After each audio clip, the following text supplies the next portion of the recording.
बिस्मिल्लाहिर्रहमानिर्रहीम। अस्सलाम वालेकुम नादरीन कराम, जनरल आसिम मुनीर तमगा इम्तियाज़ मिलिट्री की डोनाल्ड ट्रंप से मुलाकात के बाद ये बात की जा रही है कि जी अब जनरल आसिम मुनीर साहब जो हैं, जो इमरान ख़ान से जंग जीत गए हैं और अब इनके इक़्तिदार को कोई ख़तरा नहीं। लेकिन नादरीन, मैं आपके सामने बहुत बड़ी खबर रखा हूँ कि ये जो आज डोनाल्ड ट्रंप से जनरल आसिम मुनीर साहब ने जो भी बात की है, जो भी मामला हुआ है, जो भी सौदेबाजी हुई है, ये जनरल आसिम मुनीर साहब के लिए बहुत बड़ी मुश्किल और उनके इक़्तिदार का ज़वाल और उनके लिए एक बहुत बड़ा शिकंजा तैयार हो गया है, जिस शिकंजे में वो अब फंस चुके हैं, जहाँ से उनका अब निकलना बहुत ही मुश्किल है। पूरी डिटेल मैं आपके सामने रखता हूँ कि अब होने क्या जा रहा है। उसके अलावा नाज़रीन, ख्वाजा आसिफ साहब ने आज एक मरतबा फिर गैर मुल्की इदारे को इंटरव्यू देते हुए बराह रास्त हाफिज़ आसिम मुनीर साहब और पाकिस्तान की फ़ौज पर हमला भी किया है और अपनी बेशर्मी ढिठाई, जो उन्होंने कहा था कि कोई शर्म होती है, कोई हया होती है, लेकिन उन्हें नहीं पता कि ये शर्म और हया क्या होती है। उन्होंने आज इंतहाई बेशर्मी और बेहयाई में एक बयान दिया है, वो आपके सामने रखते हैं। लेकिन आज इन दोनों खबरों से पहले छोटी सी खबर आप ले लें। ईरान के हवाले से अहम तरीन जो बयान है वो रूस की तरफ से सामने आया है। रूस के जो सदर हैं व्लादिमीर पुतिन, उन्होंने एक अहम तरीन ट्वीट किया है रूस के हवाले से। अंग्रेज़ी में उनका ट्वीट है, लेकिन मैं आपके सामने उसका जो तर्जुमा है उर्दू, वो आपके सामने रख देता हूँ कि व्लादिमीर पुतिन क्या कह रहे हैं। नाज़रीन, पुतिन ने अब वाज़े तौर पे ऐलान कर दिया है कि जो रूस है वो किसी सूरत भी इस तरह नहीं करेगा कि रूस जनाब ईरान का साथ नहीं देगा। उन्होंने कहा है कि रूस ईरान के साथ है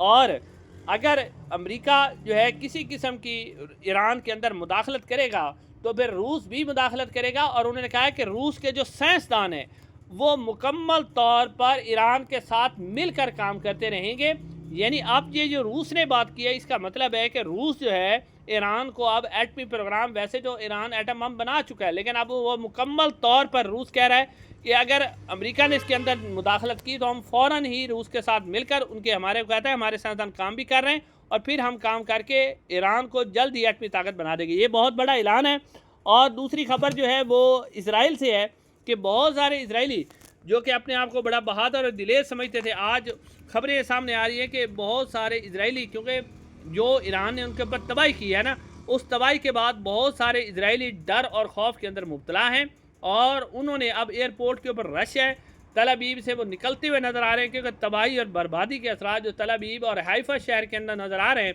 तो इसराइली अब खौफ में मुब्तला हैं, बंकरों में छुपे रहते हैं, पूरी रात उनकी बंकर में जाती है, लेकिन जो बच कर अब जो इधर उधर से आए थे इसराइली, वो अब निकलते हुए नज़र आ रहे हैं। तो नाज़रीन, ये बहुत बड़ी कामयाबी है। लेकिन नाज़रीन, अब आते हैं हम पाकिस्तान की खबरों की तरफ, जो कि इम्पोर्टेंट तरीन खबरें हैं।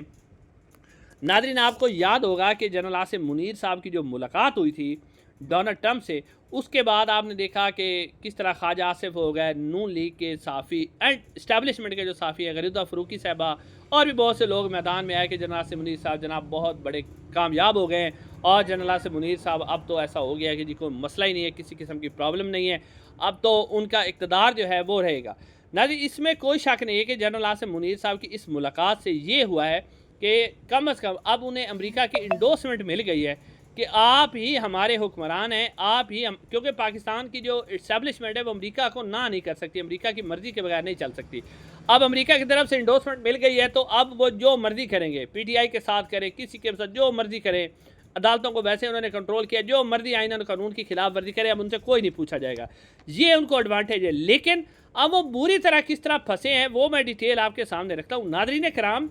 इस वक्त जो है आपको याद होगा कि ये इंडोर्समेंट जनरल मुशर्रफ को भी मिली थी और जनरल ज़ियाउल हक को भी मिली थी। लेकिन जिस तरह हेनरी किसिंजर जो उनके वज़ीर ख़ारजा थे, उन्होंने कहा था कि अमेरिका की जो दुश्मनी है वो तो है ही ख़तरनाक, लेकिन अमेरिका की दोस्ती उससे भी ज़्यादा ख़तरनाक है। नाज़रीन, अब सूरत हाल ये पैदा हुई है कि जिस तरह जनरल ज़ियाउल हक को जब उनकी ज़रूरत नहीं थी या उन्होंने उनके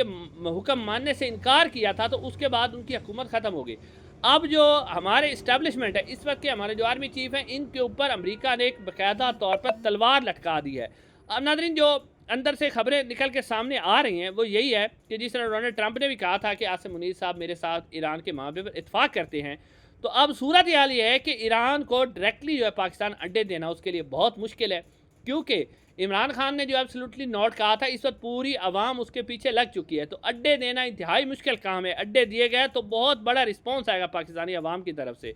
तो अब जो असल खिदमत गुजारी की जाएगी वो है ईरान की इंटेलिजेंस के हवाले से, कि पाकिस्तान की जो इंटेलिजेंस एजेंसी है वो ईरान के अंदर इंटेलिजेंस जो सपोर्ट है वो अमेरिका को फराहम करेंगी, और इंटेलिजेंस सपोर्ट उन्हें बेसिकली चाहिए रिजीम चेंज के लिए। यानी वो आयतुल्लाह खामनाई को अमेरिका मारना नहीं चाहता, लेकिन उनको हुकूमत से हटाना चाहता है, और बाद में वो अपने रजा पहलवी के ज़रिए उन्हें किस तरह की सज़ा दिलवा के हटाना चाहता है।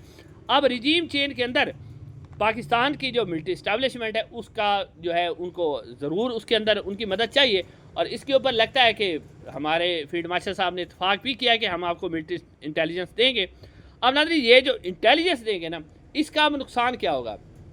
अब इंटेलिजेंस देंगे, एक तो पाकिस्तान के अंदर से बहुत बड़ा रद्द-ए-अमल आएगा, क्योंकि पाकिस्तान के अंदर एक तो शिया कम्युनिटी है, फिर ईरान हमारा हमसाया मुल्क है। जिस तरह हम आपने पहले मुशर्रफ जाके कूदा था उसकी अफ़गानिस्तान की लड़ाई के अंदर, तो पाकिस्तान को कितना बड़ा नुकसान दहशतगर्दी की शक्ल में हज़ारों जानें पाकिस्तानी जवानों की, सिक्योरिटी फोर्सेस के एहलकार शहीद हुए, पाकिस्तानी आवाम शहीद हुए। अब इस तरह का रिस्पॉन्स जो है वो ईरान से आएगा,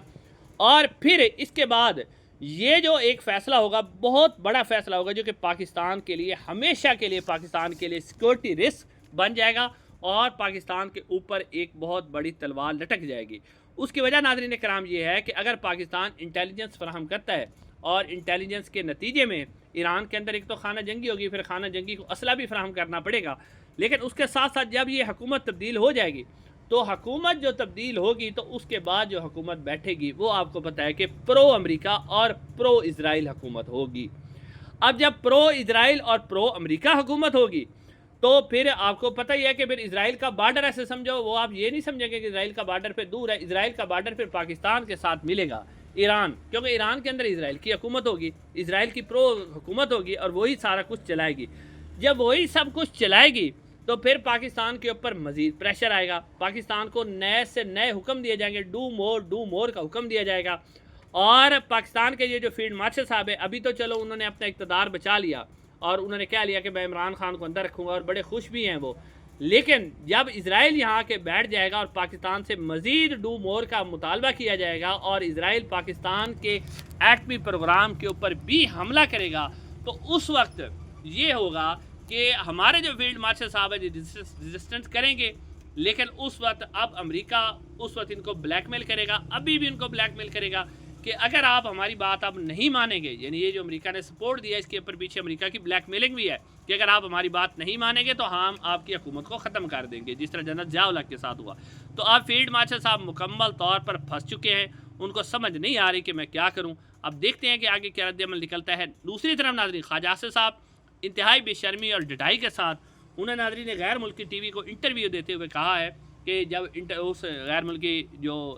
टीवी वाली थी या टीवी न्यूज़ कास्टर थी या मेज़बान थी, उसने सवाल किया कि ये जो मौजूदा निज़ाम है इसमें तो फ़ौज का ज़्यादा कंट्रोल नहीं हो रहा। तो ख्वाजा आसिफ साहब कहते हैं कि ज़्यादा कंट्रोल नहीं, कंट्रोल ही पूरा फ़ौज का है। और ख्वाजा साहब ने मज़ीद कहा कि ये जो हाइब्रिड निज़ाम है ना, कि पहले फ़ौज पीछे बैठ कर करती थी, अब तो फ़ौज सामने आकर हुक्मरानी कर रही है। तो ख्वाजा आसिफ ने कहा कि ये तो 90 की दिहाई में ही होना चाहिए था। अगर ये 90 दिहाई में होता, फ़ौज यानी सारा हुकूमत करती सामने आकर, तो